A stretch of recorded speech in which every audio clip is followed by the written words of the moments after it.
Hello, welcome back to my channel the world of সুমনে। তোমাদের সকলকে জানাই স্বাগত। প্রায় এক সপ্তাহ পর ভিডিও আসছে, কারণ সকলেই হয়তো ভিডিওর কিছু শর্টস দেখেছো যে আমি আমার নিজের ওয়েডিং নিয়ে বিজি ছিলাম। তো সেই জন্যে লাস্ট ভিডিও এসেছিলো ফিনান্সিয়াল ফ্রিডমের, যে স্টক মার্কেট নিয়ে বা স্টক মার্কেট কি একটা ওভারভিউ দিয়েছিলাম। তো আজকে সেটারই কন্টিনিউশন হবে।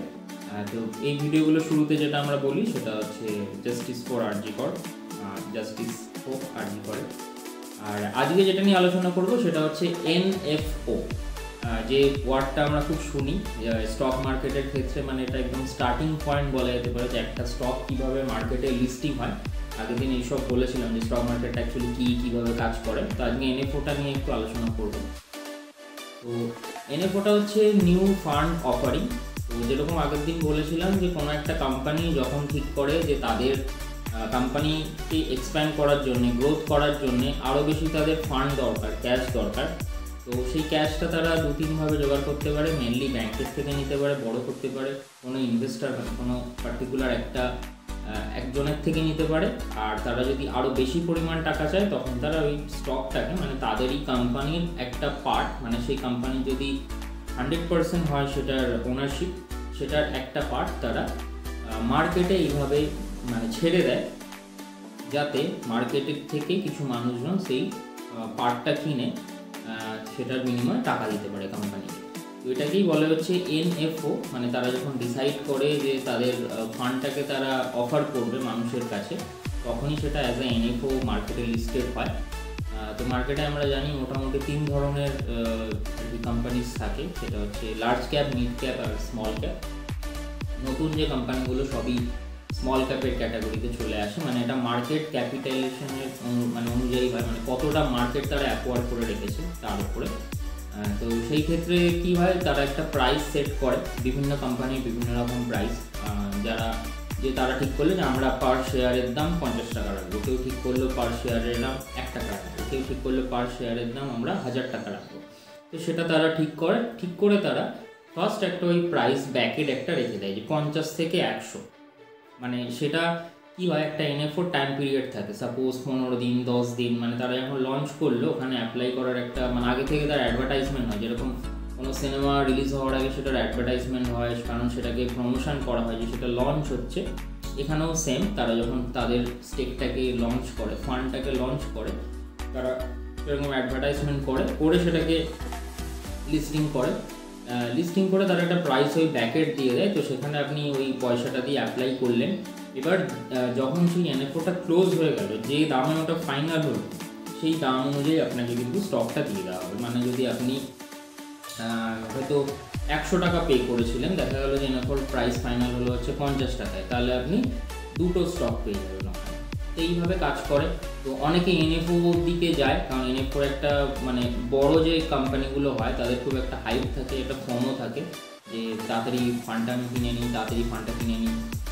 অনেকে আবার বারণ করে এনএফওতে কিনতে, কারণ ব্যাপারটা কি অনেক ফান্ডের ক্ষেত্রে, মানে বেশিরভাগ ফান্ডের ক্ষেত্রে দেখা যায় যে যখন তারা লিস্টিং হয় যে প্রাইসে, এনএফও শেষ হয়ে যাওয়ার পর যখন সেই ফান্ডটা মানে নর্মাল মার্কেটের অনুযায়ী আপ ডাউন করে, তখন দাম কিন্তু অনেকটাই কমে যায়। তো সেই জন্য বেটার হয় হচ্ছে যে মার্কেট প্রাইসে কেনা। মানে যখন মার্কেটে সেটা অ্যাভেলেবেল হয়ে গেল অ্যাজ এ এনএফও নয়, অ্যাজ এ ফান্ড, তখন সেটা কেনা বেচা করা যায় বা কেনা যায়। তো সেটা আপনাদের ওপর থাকবে। যেটা আমরা নর্মাল যেভাবে স্টক কেনা বেচা করি, যে যেদিনকে দেখলাম দাম কম সেদিনকে কিনলাম, যেদিনকে দেখলাম দাম বেশি সেদিনকে একটু ওয়েট করে গেলাম, এটা অনেকে করে। আর যদি দেখেন যে আপনি যে না কোম্পানির মানে সব ঠিকঠাক, মানে যদি তার ব্যাকগ্রাউন্ড দেখেন আর হিসাবপত্র দেখেন, যদি দেখেন যে সব ঠিকঠাক, কোম্পানির গ্রোথ বেশি, তখন আপনারা এনএফও থেকে ওটাকে কিনে নিতে পারেন। এবং এই এনএফও যখন আপনি কিনে নিলেন, আপনি তাহলে ফার্স্ট মানে ওই যে শেয়ারটার প্রথম মালিক হয়ে গেলেন। এবার আপনার কাছে যতদিন থাকলো তারপর ওটা চেঞ্জ হতে থাকলো, ওটা আপনার ডিমার্ট অ্যাকাউন্টে ওটা চলে আসবে। তো এটাই এনএফও দেখবেন অনেক সময়, মানে প্রায় বলা যেতে পারে প্রতি সপ্তাহে একটা করে অ্যাভারেজে এনএফও লঞ্চ হয়, বিভিন্ন কোম্পানি এনএফও লঞ্চ হয়। তো এই এনএফও মিউচুয়াল ফান্ডের ক্ষেত্রেও তাই, ওখানেও নতুন ফান্ড যখন লঞ্চ হয় নতুন কোনো হাউসে, তখন সেটা এইভাবেই এনএফও আকারেই লঞ্চ হয়। তো এটাই ছিল এনএফওর একটা ফোবিয়া চলে আসে মানুষের, মানে যারা এনএফও কেনে যে ফান্ড আসছে এই ফান্ডটাতেই কিনি।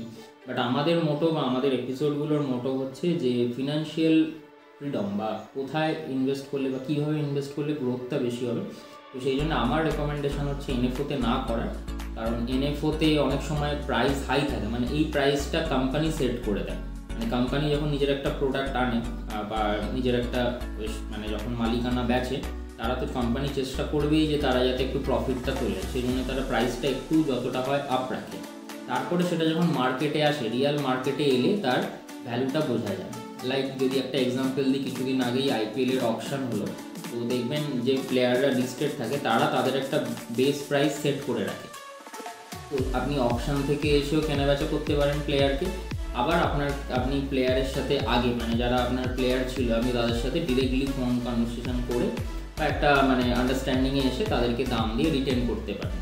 তো এনএফওটা হচ্ছে ওই রিটেন করার মতো, মানে আপনি মার্কেটে গেলেনই না, মানে অকশানে গেলেনই না, যা দাম ছিল সেই দামে আপনি রাজি হয়ে কিনে নিলেন। কিন্তু দেখা গেল হয়তো যদি আপনি অকশানে আসতেন, সেখানে হয়তো দেখা গেলো সে অত দাম পেলোই না, তার হয়তো বেস্ট প্রাইসেই তাকে কিনতে হবে। তো এরকমই ব্যাপারটা কাইন্ড অফ। তো সেই জন্য আমি রেকমেন্ড করবো যে একটু দেখে যাওয়ার জন্যে, মানে এনএফওটা ক্লোজ হয়ে গিয়ে যখন নর্মাল ফান্ড হিসাবে সেটা অ্যাভেলেবেল হয়ে যাবে তখন দেখুন কী দাম থাকছে, কীরকম অবজার্ভ করুন, তারপরে সেটা কিনুন। সেখান থেকেই মনে হয় বেশি গ্রোথ হবে। তাছাড়া যদি মানে ফান্ডামেন্টালস ভালো থাকে তো গ্রোথ হবে, আর ফান্ডামেন্টালস যদি ভালো না থাকে তো গ্রোথ অতটা হবে না, কোম্পানি লস করবে, এটাই বেসিক ব্যাপার। তো আজকের এপিসোডটা এনএফও নিয়ে ছিল। পরের এপিসোডগুলো আরও অনেক এরকম স্টক মার্কেটের যে ছোটো ছোটো দিকগুলো আছে সেটা নিয়ে আলোচনা হবে। তো স্টে টিউন।